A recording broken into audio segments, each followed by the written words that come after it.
देखिए, अयोध्या का जो मामला है वह साकेत बुद्ध नगरी है। राम जन्मभूमि की जो मामला है, राम एक काल्पनिक पात्र है रामायण का, सीता एक काल्पनिक पात्र है। जब ब्राह्मणों की मातृभूमि यूरेशिया है तो भारत उनका है ही नहीं, तो भारत में फिर एक काल्पनिक चीज़ों को हकीकत में दिखाने से सत्य साबित नहीं हो सकता है। अयोध्या जो राम जन्मभूमि जिसको लोग कहते हैं, अयोध्या कहते हैं, उसका मूल नाम है साकेत बुद्ध विहार। जब राजा बृहदत्त की हत्या पुष्यमित्र शुंग ने की थी, तो पुष्यमित्र शुंग ने हत्या करने के बाद में वो साकेत बुद्ध विहार गए और वहाँ किसी ने उनसे युद्ध करने के लिए तैयार नहीं हुआ, क्योंकि बुद्ध के बाद से लोग इतना प्रभावित थे कि वो युद्ध करना चाहते नहीं थे। तो युद्ध करना वो चाहते नहीं। यह जो अयोध्या है यह बुद्ध नगरी है, यह राम नगरी नहीं है, क्योंकि राम जो है रामायण का काल्पनिक पात्र है। राजा बृहदत्त की हत्या के बाद में पुष्यमित्र शुंग ने राम नगरी की दावा करने के लिए जो अभी जो प्रचलन है, उस समय साकेत बुद्ध विहार में बैठ करके इन लोगों ने दशरथ जातक कथा से जो है कि रामायण की कल्पना की। और यह मामला अयोध्या राम जन्मभूमि की दावा ठोकने का मामला तब प्रचलन में आया जब अंग्रेजों ने 1932 ईस्वी में शेड्यूल कास्ट शेड्यूल ट्राइब को रिजर्वेशन दे दिया और ओबीसी का रिजर्वेशन जाति आधारित गिनती करने का मामला आया। तो पंडित जवाहरलाल नेहरू और गांधी जी ने यह पावर जो है से कि अपने हाथों में लेने के लिए भारत विभाजन की प्रस्ताव को मंजूर किया था। भारत विभाजन का जो प्रस्ताव है 157 मत पड़ा कि भारत का विभाजन ना हो, 15 मत पड़ा था कि भारत का विभाजन हो। तो इन लोगों ने पावर लेने के लिए जो है से कि भारत और पाकिस्तान के विभाजन का प्रस्ताव अपने हाथ में रखा।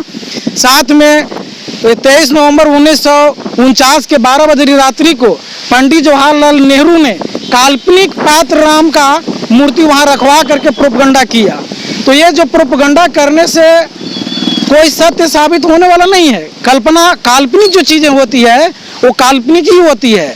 वह बुद्ध की नगरी है, वह जितना भी खोदा जाए वह बुद्ध का ही मूर्ति, बुद्ध का ही अवशेष, बुद्ध कालीन राजाओं महाराजाओं का अवशेष मिलेगा उसमें, उस समय का अशोक स्तंभ मिलेगा। और जो हमारी भारत की जो मुद्रा है, मुद्रा पर जो 3 सिंहों का चिन्ह दिया जाता है, वह सब सारा चीजें मिलेगी। वह बुद्ध का अवशेष है, वह राम नगरी नहीं है। मैं बार बार कह रहा हूँ कि यह राम काल्पनिक पात्र है। तो काल्पनिक चीजों की विरासत नहीं होती है, काल्पनिक चीजों केवल किताब में ही होती है। सरजमीन पर उसका कोई अस्तित्व नहीं होता है। सरजमीन पर अस्तित्व उसी का होता है जिसका इतिहास होता है, जिसका असलियत होता है, रियल में होता है। दूसरा सवाल ये है कि आप जो सुप्रीम कोर्ट के माध्यम से जो फैसला राम मंदिर का जो है जो गया या फैसला जो दिया गया, वो आस्था के नाम पर दिया गया, तो सबूत के आधार पर नहीं दिया गया। तो इसमें क्या ये जो सुप्रीम कोर्ट का आदेश है, इसको कैसे मानते हैं आप? देखिए, आस्था के मतलब होता है विश्वास, और सुप्रीम कोर्ट जब ये कह रही है कि हम आस्था के आधार पर जजमेंट दे रहे हैं, भारत की विरासत से कोई लेना देना नहीं है, सबूत से कोई लेना देना नहीं है, तो ब्राह्मणों के धर्म ग्रंथ में वर्ण व्यवस्था है, उसको भी कहेंगे कि हमारी आस्था है।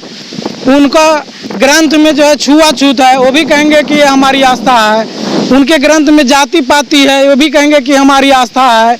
महिलाओं के रेप को भी कहेंगे कि हमारी आस्था है। ये आस्था तो कोई आधार जजमेंट देने का नहीं ना है। जजमेंट देने के लिए विरासत का जो मूल पहचान है, इतिहास का अंग होता है विरासत। विरासत पर जो सबूत है, जैसे बुद्ध का जो अवशेष मिला है, बुद्ध कालीन राजा महाराजाओं का अवशेष मिला है, बुद्ध कालीन जो सम्राट अशोक थे उनका अशोक स्तंभ था, उस जो चीज मिला है अशोक स्तंभ एक आधार हुआ जजमेंट देने का। आस्था और विश्वास कोई आधार नहीं है। यह जो है आग के कोयले के दहकते हुए कोयले में किसी मानव को डालने के या कोई भी जीव को डालने का समान है। देखिए, कोर्ट को आदेश को माना जाए या नहीं माना जाए? देखिए, किसी भी देश की विरासत हो और किसी भी देश का मीडिया हो या जजमेंट हो या न्यायालय हो, अगर वह इतिहास को आधार नहीं मानता है, विरासत को आधार नहीं मानता है, काल्पनिक चीज़ों का आधार मानता है और आस्था का आधार मानता है, तो उस जजमेंट को किसी भी देश में उस देश की जनता को, उस देश के नागरिक को नहीं मानना चाहिए। आपके संगठन के द्वारा क्या एक्शन लिया जाएगा? हमारे संगठन के द्वारा इस पर जबरदस्त एक्शन लिया जाएगा। एजुटेशनल प्रोग्राम करने के लिए हमारे राष्ट्रीय प्रभारी महोदय ने कहा है, इस पर प्रोग्राम होगा। साथ में इसमें इंटरनेशनल जो ऑर्गेनाइजेशन बुद्धिस्ट इंटरनेशनल नेटवर्क है, इसके बैनर तहत होगा। साथ में है कि इसमें जो देश के भारत देश के अंदर में जो संगठन है वो भी सब बहुत से संगठन तैयार हैं, वो भी इस पर आंदोलन करेंगे। साथ में और भी देश के जो बुद्ध के मानने वाले लोग हैं वो भी इस पर आंदोलन करने के लिए तैयार हैं। तो हम सब मिल करके और साथ में इस्लाम हो, लिंगायत हो, जैन हो, बुद्धिस्ट हो, क्रिश्चियन हो, जैन जितने भी हमारे वर्करी धर्म हो, जितने भी हमारे जो मूल प्रजा के जो भी सदस्य जो भी धर्म को मानने वाले हैं, भारत की मूल प्रजा समस्त परिवार मिल करके इस एजुटेशनल प्रोग्राम को और बुद्धकालीन जो अवशेष मिला बुद्ध नगरी में, बुद्ध नगरी को आज़ाद कराने के लिए आंदोलन करेंगे।